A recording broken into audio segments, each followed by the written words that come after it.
ગુજરાતમાં વધુમાં વધુ સીટો આવે એના માટે આપની જે આ વ્યૂહરચના છે એ કેટલી કારગત નીવડશે?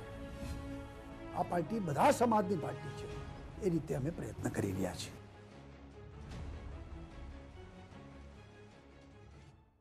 નમસ્કાર, નિર્માણ ન્યૂઝમાં આપનું સ્વાગત છે. આજે આપણી સાથે છે ગુજરાતના મુખ્યમંત્રી વિજયભાઈ રૂપાણી સાહેબ. સૌથી પહેલાં આજથી 39 વર્ષ પહેલાં ભારતીય જનતા પાર્ટીની સ્થાપના થઈ હતી. આજે ભાજપના સ્થાપના દિને આપણે સૌથી પહેલાં તો અભિનંદન આપીશું અને એમને આવકારીશું. વિજયભાઈ, ભાજપમાં અને જંકશન વખતથી આપ તો સંકળાયેલા છો પાર્ટી સાથે. આપ એક કર્મઠ કાર્યકર છો, સંગઠનમાં પણ કામ કર્યું છે અને સરકારમાં પણ કામ કર્યું છે. ત્યારે આગામી લોકસભા ચૂંટણીમાં તમે કેવા મુદ્દાઓ લઈને પ્રજા સમક્ષ જવા માગો છો? આજે 6 એપ્રિલ ભારતીય જનતા પાર્ટીનો સ્થાપના દિવસ છે. મને બરોબર યાદ છે કે જનતા પાર્ટી બન્યા પછી ઇન્દિરા ગાંધી ફરી વખત સત્તા ઉપર આવ્યા અને દેશમાં એક થોડી નિરાશા હતી અને એવે વખતે ભારતીય જનતા પાર્ટીની સ્થાપના બોમ્બઈ ખાતે થઈ. અટલજીનું એ વખતે પ્રવચન હતું કે અંધેરા છટેગા, કમલ ખીલેગા, એમને વાત કરેલી ત્યારે, અને ભારતીય જનતા પાર્ટીની સ્થાપનાની ઘોષણા કરી હતી. આજે દેશની દુનિયાની સૌથી મોટી પાર્ટી ભારતીય જનતા પાર્ટી છે. 11 કરોડથી વધારે સભ્યો છે આપણા. 17 રાજ્યોમાં આપણી સરકારો છે. દેશમાં પણ ભાજપની સરકાર છે. પંચાયતથી પાર્લામેન્ટ લોક પ્રતિનિધિત્વ કરી રહ્યા છે. અને ત્યારે દેશ આખાની એક મોટી અપેક્ષા ભારતીય જનતા પાર્ટી પાસે છે, કારણ કે ભારતીય જનતા પાર્ટી પાસે મોદી જેવું એક જબરજસ્ત નેતૃત્વ છે. રાષ્ટ્રવાદની નીતિઓ ઉપર પાર્ટી આગળ વધી રહી છે. દેશ હિત સિવાય કશું નહીં. વ્યક્તિ સે બડા દલ, દલ સે બડા દેશ, દેશ સર્વોપરી. અને નિયત પણ સેવાની નિયત ધરાવતી પાર્ટી છે. આ ચૂંટણી એક જ મુદ્દા ઉપર જઈ રહી છે કે આ દેશ કોના હાથમાં સલામત. કારણ કે આ રાષ્ટ્રીય ચૂંટણી છે. કયો વડાપ્રધાન આ દેશને સલામત રાખી શકશે? તો ભારતીય જનતા પાર્ટીએ નરેન્દ્રભાઈને વડાપ્રધાન ઘોષિત કર્યા છે. સામે મિલાવટ એટલે મહાગઠબંધન. હું નથી માનતો કે કોઈ ઘોષણા કરી શકે નરેન્દ્રભાઈ સામે કે મમતાબેન વડાપ્રધાન બનશે, લાલુ યાદવ વડાપ્રધાન બનશે, માયાવતી વડાપ્રધાન બનશે કે રાહુલ ગાંધી વડાપ્રધાન બનશે. તો દેશની જનતા માટે એક આશાનું કિરણ મોદી છે અને આ જ મુદ્દો આ ચૂંટણીમાં મહત્વનો બનશે. એ તો જનરલ મુદ્દા થયા, પણ રાષ્ટ્રીય કયા કયા મુદ્દાઓને મહત્વ આપવા માંગો છો આપ? એટલે અમે તો બે વસ્તુ કહીએ છીએ કે 5 વર્ષ નરેન્દ્રભાઈએ જે રીતે સરકાર ચલાવી, દેશનો વિકાસ કર્યો છે, દેશને પ્રતિષ્ઠા અપાવી છે. ગરીબ, કિસાન, ગામડા, મજદૂર, આ બધાની હિતની સરકાર તરીકે અમે 5 વર્ષ કામ કર્યું છે. અમે અમારું સર્વૈયું આપ્યું છે. 55 વર્ષ આ દેશમાં કોંગ્રેસે એક યા બીજી રીતે રાજ કર્યું છે. એનો હિસાબ આપે અને એમાં પ્રજા ફેસલો કરે. અને બીજી વાત એ છે કે છેલ્લી 2 દાયકાથી આતંકવાદી પ્રવૃત્તિઓથી દેશના લોકો ત્રસ્ત છે.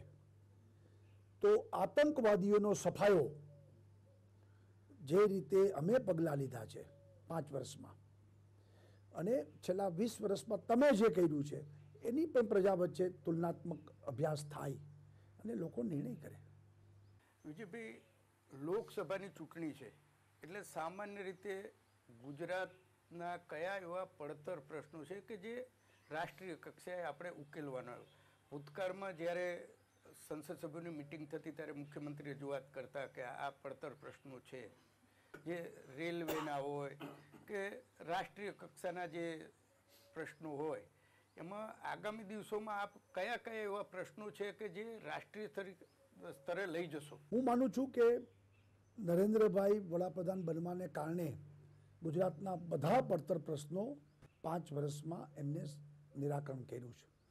દાખલા તરીકે નર્મદા યોજના, 7 વર્ષ સુધી ડેમના દરવાજાની મંજૂરી કોંગ્રેસે ન આપી, નરેન્દ્રભાઈએ 17 દિવસમાં આપી. ડેમનું બાંધકામ પૂરું કરવાની મંજૂરી કોંગ્રેસે કોઈ દી નહોતી આપી, નરેન્દ્રભાઈએ પૂરી કરી. બુલેટ ટ્રેન નરેન્દ્રભાઈએ ગુજરાતને આપી.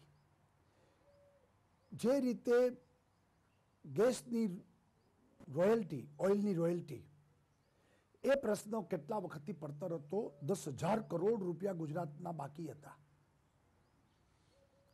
કોંગ્રેસની સરકાર આપતી નહોતી. આપણે હાઈકોર્ટમાં જવું પડ્યું હતું, હાઈકોર્ટે ચુકાદા આપ્યા તોય નહોતી આપતી.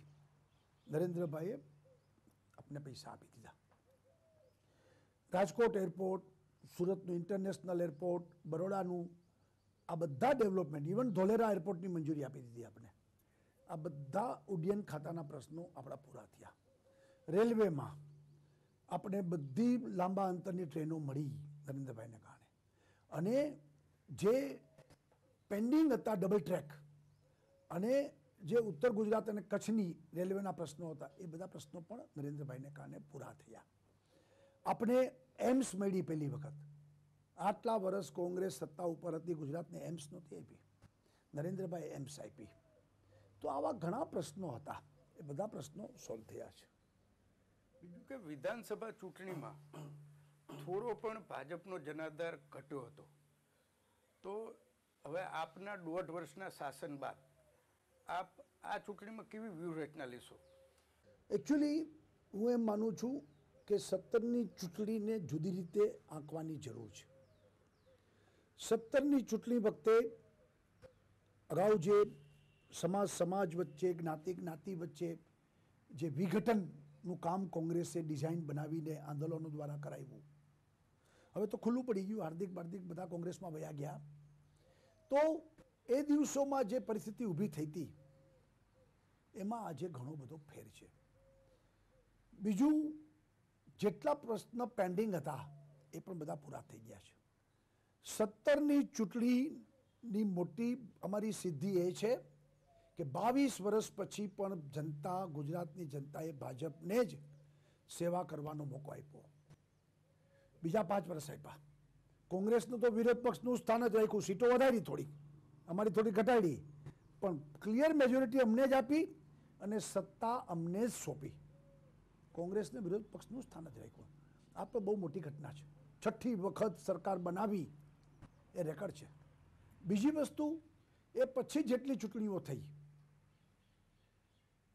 જસદણની બાય ઇલેક્શન હશે, પંચાયતોની હશે, મ્યુનિસિપાલિટીઓની હશે, એ બધી અમે જીતા છીએ. આ વખતે પણ 26 બેઠક અમે જીતીશું, કારણ કે ગુજરાતની જનતા, ગુજરાતના સપૂત મોદીને વડાપ્રધાન બનાવવા માંગે છે. 2014માં તો આપણે રેકોર્ડ કરી નાખ્યો, 26માંથી 26 બેઠકો જીતી. પણ આ વખતે પણ તમારો જે દાવો છે કે 26માંથી 26 જીતીશું, તો એના પાછળની કઈ વ્યૂહરચના કામ કરશે? એટલે મેં કીધું ને, એક તો ગુજરાતની જનતા મોદીને વડાપ્રધાન બનાવવા ઈચ્છે છે, એટલે દેશની ચૂંટણીમાં મોદી વડાપ્રધાન બને ગુજરાતની જનતાની લાગણી છે, કારણ કે આપણા મોદી છે. બીજી વાત, મેં કીધું એમ, આજે દેશ કોના હાથમાં સલામત? તો બધાને ગળે ઉતરે છે મોદીના હાથમાં સલામત. અને ભારતીય જનતા પાર્ટીની સંગઠનની તાકાત, જનતાનો ભરોસો, આ બધી વસ્તુને જોડીને સૌનો સાથ, સૌનો વિકાસ, બધા સમાજને સાથે લઈને અમે આગળ વધી રહ્યા છીએ. હવે બીજું જોઈએ સાહેબ કે થોડા ભૂતકાળમાં જઈએ તો 2015માં પણ જિલ્લા તાલુકા પંચાયતમાં ભાજપનો જનાધાર થોડો ઘટ્યો હતો. એ સંદર્ભમાં ગ્રાસરૂટ લેવલે, એટલે ગામડાના સ્તરે અને ખેડૂતોના સ્તરે થોડો ભાજપનો જનાધાર ઘટ્યો એવું જે તે વખતે સાબિત થયું હતું. એ પછી આપે કેવા પગલાં ખેડૂતો માટે કે ગામડાના વિકાસ માટે લીધા જે આ ચૂંટણીમાં આપને ઉપયોગી બને? ખેડૂતોને જોઈશું, ખેડૂતોને સમયસર ખાતર અને બિયારણ મળે. નરેન્દ્રભાઈ દિલ્હીમાં નહોતા એ પહેલાં યુરિયા માટે તોફાનો થતા હતા, લાઠીચાર્જો થયા છે, લાઈનો લાગતી હતી. નરેન્દ્રભાઈએ કાળા બજારમાં યુરિયા જાય નહીં, લીમ કોટેડ યુરિયા કરીને યુરિયા છૂટથી આજે લોકોને મળી રહ્યું છે. પછી એમને પોતાની વાવણી કર્યા પછી પાણી અને લાઇટ જોઈએ. અમે 10-10 કલાક લાઇટ એ વખતે આપી છે. પાણીમાં સૌની યોજના, સુજલામ સુફલામ, નર્મદાના પાણી કચ્છ સુધી પહોંચાડીને પ્રજાને પાણી આપ્યું છે. ત્યાર પછી પાક જે થાય એને પૂરતા ભાવ જોઈએ. તો કોંગ્રેસના 25 વર્ષના ગુજરાતના શાસનમાં 1200 કરોડ રૂપિયાના ટેકાના ભાવથી ભૂતકાળમાં ખરીદી 25 વર્ષમાં થઈ છે. મારા 3 વર્ષના કાળમાં 8,500 કરોડ રૂપિયાની ખરીદી અમે ટેકાના ભાવથી કરી છે. પૂછી લો સૌરાષ્ટ્રના ખેડૂતોને, 1,000 રૂપિયે મણ મગફળી કોઈ દી ભૂતકાળમાં વેચાણી હતી? આ વખતે સરકારે 4.5 લાખ ટન મગફળી 1,000 રૂપિયાના ભાવથી ટેકાના ભાવથી ખરીદી છે. પછી ખેડૂતને જોઈ માની લ્યો પાક નિષ્ફળ ગયો તો પાક વીમાના પૈસા આ વર્ષે 2600 કરોડ રૂપિયા મંજૂર કરાવ્યા છે, જે ભૂતકાળનો રેકોર્ડ છે. આટલા બધા રૂપિયાનો પાક વીમો ખેડૂતોને ક્યારેય આપ્યો નથી. નરેન્દ્રભાઈએ 6,000 રૂપિયા ખેડૂતોના ખાતામાં નાખવાની જે કિસાન સન્માન નિધિ એ કામ શરૂ થઈ ગયું છે. 28 લાખ ખેડૂતોને પૈસા મળ્યા. 96 તાલુકામાં 25 લાખ ખેડૂતોને મારી સરકારે 12,000 રૂપિયા ઇનપુટ સબસિડી આપી. એટલે અને 0% ઇન્ટરેસ્ટથી અમે ધિરાણ આપીએ છીએ ખેડૂતને. વ્યાજના ચક્કરમાં ખેડૂતને તકલીફ ના પડે. આથી વિશેષ ખેડૂતને શું જોઈએ? બીજું કે ખેડૂતો માટે આગામી દિવસોમાં નર્મદાની નહેરથી પાણી પહોંચાડવા માટે જે આયોજન ચાલી રહ્યું છે એમાં કેવી પ્રગતિ છે અને આગામી દિવસોમાં હજુ વધારે શું કરવાના છે? એકચ્યુઅલી નર્મદાનું નેટવર્ક હવે પૂરું થવા આવશે. જ્યાં નર્મદાના પાણી નથી ત્યાં બીજી સિંચાઈ યોજનાઓ અને સૌની યોજના સૌરાષ્ટ્રમાં એ આવતા વર્ષમાં પૂરી થઈ જશે અને ઉત્તર ગુજરાતમાં સુજલામ સુફલામ. આનાથી એક હરિયાળી ક્રાંતિ મોટી ઊભી કરશું. બીજું કે આ વખતે જે લોકસભામાં ટિકિટોની વહેંચણી થઈ એમાં કંઈક અંશે જ્ઞાતિગત સમીકરણમાં ભારતીય જનતા પાર્ટી કોંગ્રેસ કરતાં ઊણી ઉતરી છે એવું આપ સ્વીકારો છો? ઊણી ઉતરી છે કઈ રીતે? એવું કહેવાય છે કે પર્ટિક્યુલર ક્ષત્રિય જ્ઞાતિને મહત્વ ક્યાંય મળ્યું જ નથી, જ્યારે સામે કોંગ્રેસ પક્ષે 3 ક્ષત્રિયોને ટિકિટ આપી છે. એટલે મીડિયામાં એક એવી વાત છે કે ભારતીય સીજે ચાવડા, પછી સીજે ચાવડા છે, ભરતસિંહ છે ક્ષત્રિયમાં, ઓબીસીમાં છે, 3 લોકો. એક જ સીજે ચાવડા ટિકિટ પણ ભાજપે એક પણ ક્ષત્રિય તો એ વખતે એકે નહોતી થઈ. બરાબર. એટલે અમે કોઈ ક્ષત્રિયની ટિકિટ કાપી નથી. એવું લાગે છે કે જ્ઞાતિગત સમીકરણ તમે ગોઠવ્યું એ પ્રમાણે તમારી અપેક્ષા મુજબનું રિઝલ્ટ આવશે? એટલે જ્ઞાતિગત સમીકરણ ઉપર જ પાર્ટી નથી ચાલતી, પરંતુ મારું એમ માનવું છે કે જે તે સ્થાનિક જિલ્લાના કાર્યકર્તા અને નેતાઓની જે લાગણી અને એમનો આગ્રહ જે તે ઉમેદવાર માટેનો એને કન્સિડર કરીને પાર્ટીએ ટિકિટ આપી. દાખલા તરીકે ભૂતકાળમાં ભાવનગર જિલ્લામાં આપણે ક્ષત્રિયની ટિકિટ આપતા હતા, રાજેન્દ્રસિંહ પ્રતિનિધિત્વ કરતા હતા. પછી ભાવનગર જિલ્લાના બધા લોકોની લાગણી કે ભાઈ કોળી સમાજ નારાજ થાય છે, કોળી સમાજને ટિકિટ આપો, એટલે આપણે કોળી સમાજને ટિકિટ આપી. એનો અર્થ એ નથી કે ક્ષત્રિયને આપણે બાયપાસ કરીએ છીએ, પણ ત્યાં લાગણી હતી એટલે કોળીને ટિકિટ આપી. બીજું અંતે તમે હિસાબ કરો, માની લો કે ક્ષત્રિયને પણ આપી ને બીજા સમાજને આપી, તો હિસાબ કરશો તો 8-10 સમાજ સિવાય તમે આગળ તો વધી જ નથી શકવાના. તો ઘણા સમાજ એવા છે કે લોકસભામાં તમે ટિકિટમાં સમાવી નહીં શકો. દાખલા તરીકે મારો જૈન સમાજ એ પણ મળવા આવ્યા હતા, લુહાણા સમાજમાં પ્રવીણભાઈ કોટક માટે બધા મળવા આવ્યા હતા. તો સમાવેશ થઈ શકે એવી સ્થિતિ નથી, તો પાર્ટી નથી કરી શકતી.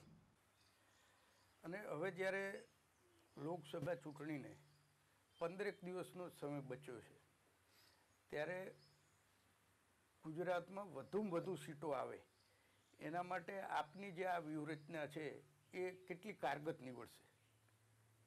એક બીજું પણ કહું કે જ્ઞાતિગત સમીકરણો જે છે એ માત્ર લોકસભા પાર્ટીમાં મહત્વની નથી હોતી. દાખલા તરીકે મારી સરકારમાં 4 ક્ષત્રિય મંત્રી છે પહેલી વાર. ભૂપેન્દ્રસિંહ, પ્રદીપસિંહ, જયદ્રથસિંહ, હકુબા, 4 ક્ષત્રિય મંત્રી. ભૂતકાળમાં તમે જોઈ લો એકે સરકારમાં 4 મંત્રીઓ નહોતા. તો ક્ષત્રિય સમાજનું મહત્વ છે જ અમારે ત્યાં, અને હોય સ્વાભાવિક છે. સમાજ પણ મોટો છે અને સમાજનું પણ ઘણો બધો પ્રભાવ છે અને કન્સિડર કરી રાખ્યો છે. એવી જ રીતે મેં કીધું એમ જૈન મુખ્યમંત્રી છે, તો કે લોકસભામાં પછી જૈનને ટિકિટ મળે એવું ન પણ બની શકે. તો આ બધી વસ્તુ બધા સમાજને બધી રીતે ક્યાંક ને ક્યાંક, કોઈક લોકસભામાં, તો કોઈક ધારાસભામાં, કોઈક મંત્રીમંડળમાં, તો કોઈક સંગઠનમાં, એમ કરીને અમે લોકો બધા સમાજનો ગુલદસ્તો, આ પાર્ટી બધા સમાજની પાર્ટી છે, એ રીતે અમે પ્રયત્ન કરી રહ્યા છીએ. છેલ્લે વિજયભાઈ, આપ નિર્માણ ન્યૂઝના માધ્યમથી લોકોને શું સંદેશો આપવા માંગો છો? ગુજરાતની જનતાને ખાસ આપના માધ્યમથી હું સંદેશો આપું છું કે આપણા નરેન્દ્રભાઈ ગુજરાતના સપૂત, જેને ગુજરાત પ્રિય છે, ગુજરાત માટે એમને ખૂબ ભૂતકાળમાં પણ મહેનત કરેલી છે, ગુજરાતને સારી રીતે જાણે પણ છે. એટલે આપણે પ્રશ્નો ત્યાં કહેવા જવું પડે એવું પણ નથી, મોસાળે માં પીરસનાર છે. અને એવા સંજોગોમાં એક એક ગુજરાતી જનૂન સાથે મતદાન કરે, અવશ્ય મતદાન કરે, 100% મતદાન થાય અને આપણે નરેન્દ્રભાઈને વડાપ્રધાન બનાવીએ, એ જ આપ સૌને મારી વિનંતી. Thank you. આભાર વિજયભાઈ. આપ આ ચૂંટણીમાં કેવી વ્યૂહરચના લેશો? આ વખતે પણ 26 બેઠક અમે જીતીશું. એવું કહેવાય છે કે પર્ટિક્યુલર ક્ષત્રિય જ્ઞાતિને મહત્વ ક્યાંય મળ્યું જ નથી. એટલે જ્ઞાતિગત સમીકરણ ઉપર જ પાર્ટી નથી ચાલતી. ગુજરાતમાં વધુમાં વધુ સીટો આવે એના માટે આપની જે આ વ્યૂહરચના છે એ કેટલી કારગત નીવડશે? આ પાર્ટી બધા સમાજની પાર્ટી છે, એ રીતે અમે પ્રયત્ન કરી રહ્યા છીએ. ચૂંટણીનો જંગ રંગ પકડી રહ્યો છે. યોજાઈ રહી છે સભાઓ પર સભા, થઈ રહ્યા છે આક્ષેપ પ્રત્યાક્ષેપ. ઇલેક્ટ્રોનિક્સ મીડિયાઓમાં ગરમા ગરમ ટોક શો. શું પ્રજાજન ઈવીએમ સિવાયના મશીનને ઓળખે છે? વાપરી